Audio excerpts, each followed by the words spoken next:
PBA Fall Swing, CBS Sports Network updates you on the Badger Open step ladder bracket. What a finish between Belmonte and Lavoie. In our first match now, it's Graham Faw of Ontario, Canada, and Belmo head-to-head. 3 and 5 seeds will meet.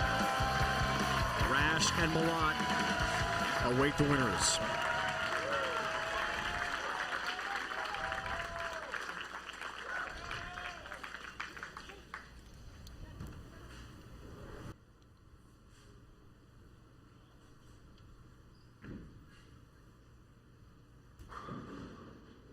Randy Peterson, my Hall of Fame broadcast partner, and Chris Barnes with us in the booth for the rest of this broadcast today from Detroit. Belmo starts the match with a strike. Well, that was interesting, Chris.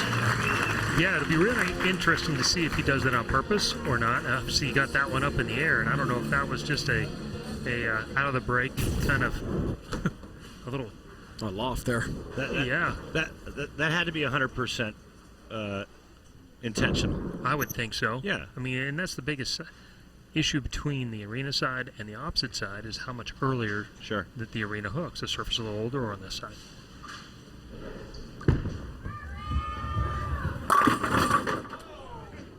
Chris, advantage or disadvantage for Graham Faw being the only southpaw? I would think, generally speaking, in most shows where any of the two-handers are on, it's probably an advantage. But on this long pattern, you have to break it down some. They had very limited practice. They had 10 minutes of practice. That's all they had before the show started. So it's hard to do much to help yourself create some hook here. We'll know in the first couple frames because whatever he has, he has. The longer Jason goes, the better he's going to get. And there's that 7-pin for his mark from the big southpaw. 24 years old, rookie from Ontario. Interesting story about him, Dave, that when he started bowling, he actually used two hands like Belmonte and then converted back to one. At age 5. But when he got to be 12 years old, he was strong enough to bowl with one hand.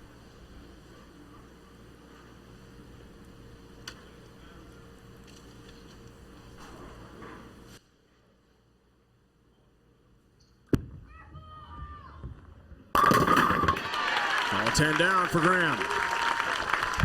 Talked to him a little bit before the show, and he thought his advantages were really that he could throw the ball a little slower than the other left-handers, and he didn't have to be nice to it at the bottom at all. And you're talking to the players, all of them say they're catching it. You know, they're trying to hit it for all they can to get it to tip just in the back on this 52-foot pattern. I asked Belmo in practice when he left a flat 10, I said, hey, what's the adjustment? He said, catch it more.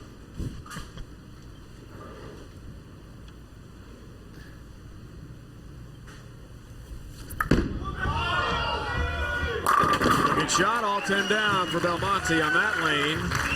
And guys, Jason told us pre-match, confidence plus feel equals success. You guys won a lot of tournaments between you. 31 by my count. That's a pretty good combination as we take a look at his form. I'd say that's pretty spot on. You have both those going, you're going to have some pretty good days.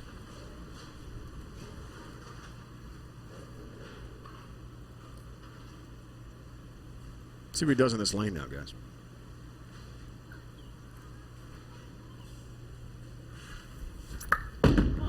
Lot of loft. Big 4. Okay. That was bad. Not do that again. That was left and more loft. Drifting up.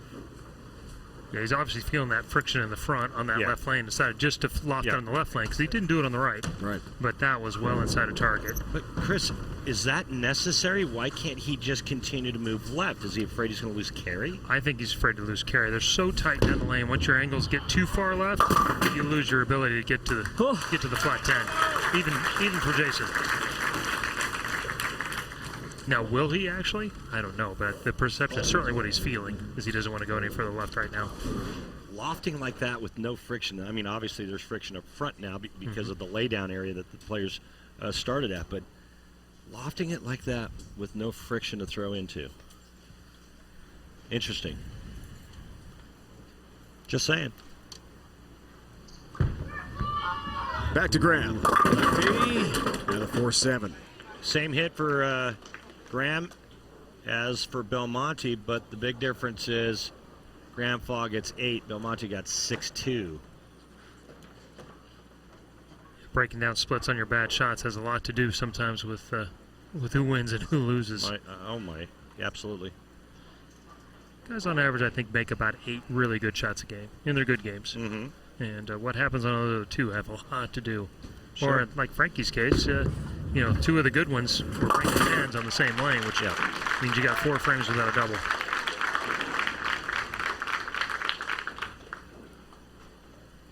Certainly made a splash. PBA Tours. He won the PBA Players Championship, a major and only his second PBA Tour event. You guys both won major titles in your great careers. What's that like, Chris Barnes, to win a major championship? Nothing feels better than beating a field full of professionals at the top of their game. They all want to win these things, and to finish on top, I don't think there's anything feels better than that. Look at the celebration there. Yeah, that's good stuff. Mike Logan Jr. and company.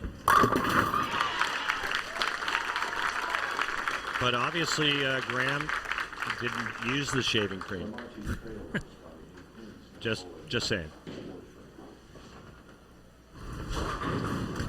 Nice shot for him. He is going at a Dutch 200, spare strike through 4. Belmonte coming off the open. Only trails by 8. And he wins match here from Allen Park.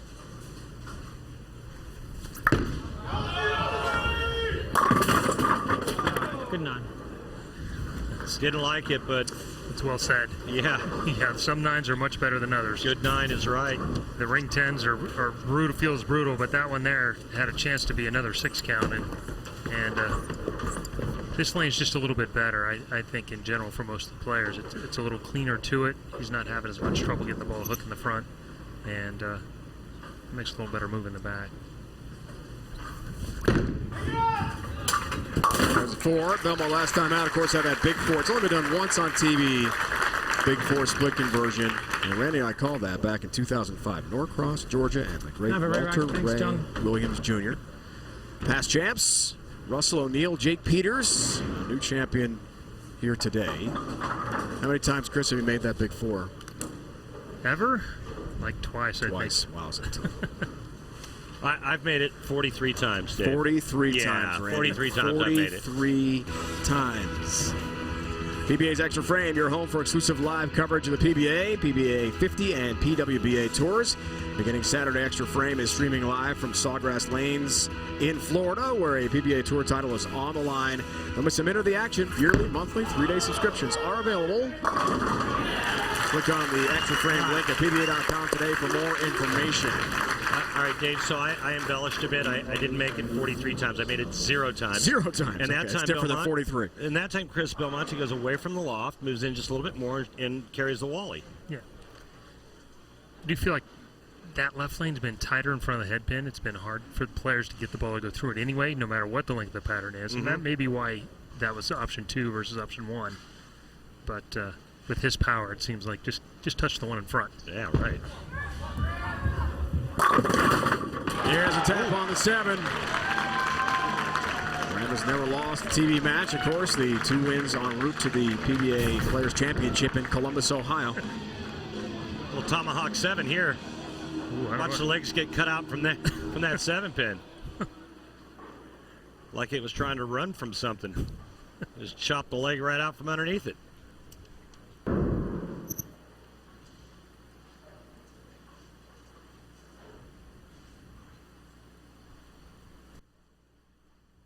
Here you can look at Graham's arsenal here, and he's not using the strongest ball you think on 52 feet. I'm using my earliest rolling one. Too much early friction is no good on this long pattern. It won't get Good carry on the 10 pin. It's a strike for Graham Fall from Guelph, Ontario, against Jason Belmonte, the 2-hander from Down Under. Good match here today.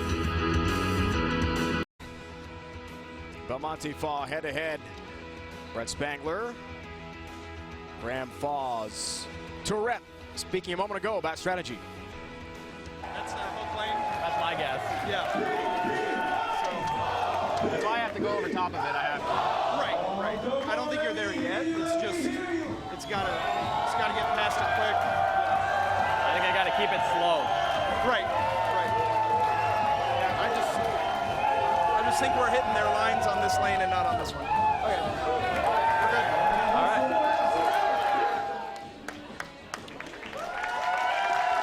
right. Said he was hitting their lines, the righties' lines. Yeah, where some of the guys are practicing, basically just Jason's. I don't think anybody else is that deep. Well, I wouldn't think they'd be close. With Graham's playing around second arrow, Jason's at fourth arrow. But I mean, he's not crossing any boards. 6th frame, this to cut it to 18, works on a strike. Help me out, Chris. I think, well, I guess we'll get an idea right here. Just watch where this one gets laid down.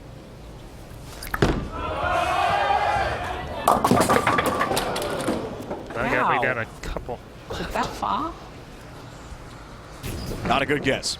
Got caught up in his own transition. It is one thing. It's a lighter volume because it's the same volume. It's spread out over 10 more feet, and it just ends up playing much lighter, and the front breaks down much quicker.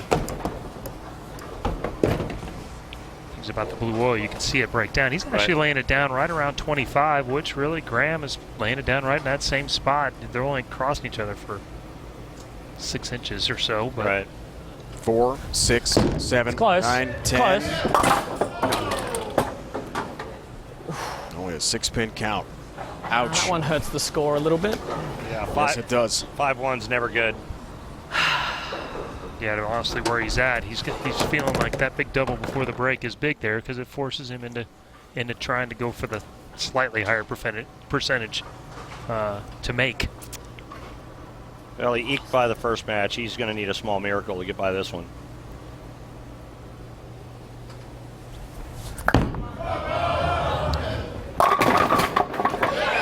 That was straight to his left. The front part of the lane is really going, breaking down in a hurry. Jason Belmonte probably started a good, what would you say, Chris, about 10 boards right of that in match number 1? Yeah, now he's sliding 30. So probably not quite that far, but he was in there for sure because, like you said, he was crossing 18, 19. That was 23, 24. That's in there. Look at that average. His 2 wins. A major championship. Huge lead here. Well, we saw Belmonte do that in game 1, but boy, hard to fathom the ball going right by the 8-pin when it's really not curving, but what, more than 4 boards? Yeah, that's pretty brutal. You could see where they laid it down. They are indeed crossing each other, going through the front, and the angles aren't steep, so it's 3 or 4 feet, and maybe that's actually why Belmonte's ball's starting to hook. You know? It's a great point.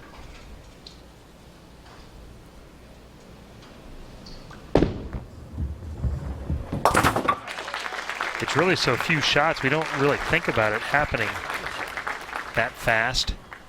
You know, in a singles match, you know, even with TV and the lights, and they do break down faster. But because it is so much thinner, and the balls are everybody's using symmetrical balls, but they have some surface on them to get them to pick up down in the mid lane. Peel it off that front pretty fast. Do you like this pattern? I do like this pattern because one of the keys is speed control, and young guys throw it hard. So.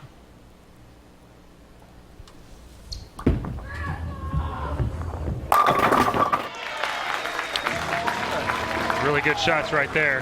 That could have put this thing away if that 8-pin goes. There's Connie Faw. Girlfriend as well for Graham.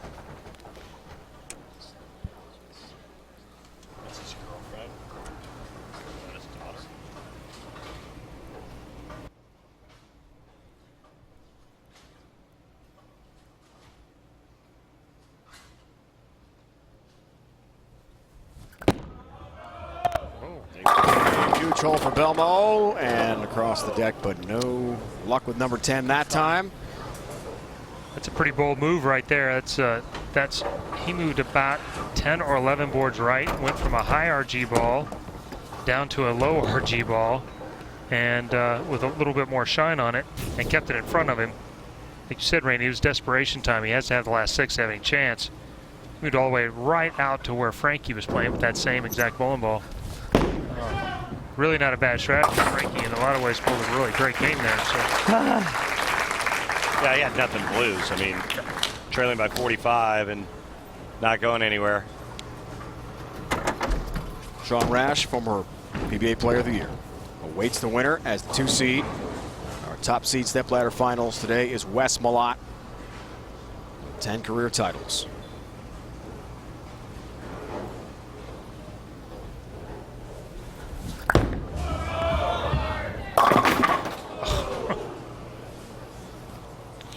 Not great breaks here for Belmont this match, and split here. Yeah, some days you're the dog, some days you're the hydrant here. This is a Hey now. One of those days, isn't it, Chris?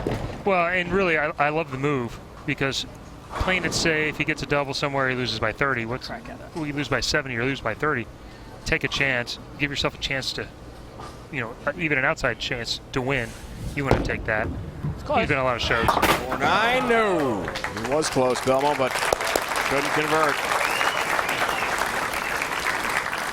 A forgettable match 2 here for Jason Belmonte.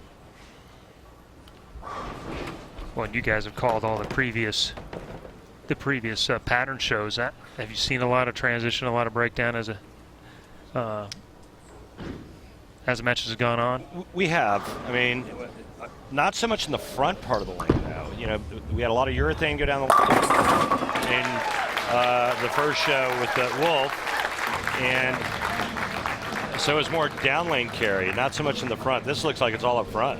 Yep.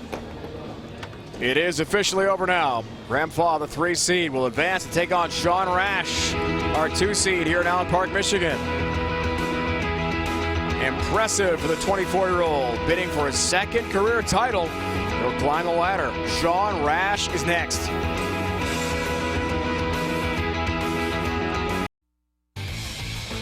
Graham Faw is through for the next round. Jason Belmonte really struggling with open frames, splits everywhere. And the 3-time Player of the Year loses 249 to 161. Faw looking for his 2nd career title today here in Michigan. It is time for the Ebonite Flashback, the longest of the PBA's annual patterns. The Badger, last year's finals, had a little bit of everything with Ronnie Russell coming through for the victory. Walter Ray Williams Jr. and his quest for his 48th title would end in match 2 as Russell delivered 2 strikes in an attempt to knock off the legendary Hall of Famer.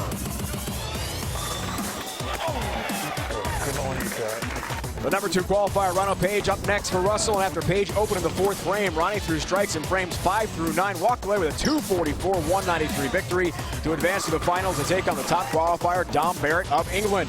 4-time champ Barrett struggled on the pattern while Russell settled down after an open frame in the first, delivered strikes in frames 6, 7, and 8, and walked away with his 3rd career PBA title at OKC. Feels good to have 2 of these. Stage 3 overall. Thank you. A day to remember for Ronnie Russell in Oklahoma City, winning the 2015 PBA Badger Open. Who will win it in 2016? That's the question. Graham Faw from Ontario, Canada. Sean Rash, the 2 seed from Montgomery, Illinois, just outside Chicago. Great match coming your way next on CBS Sports Network.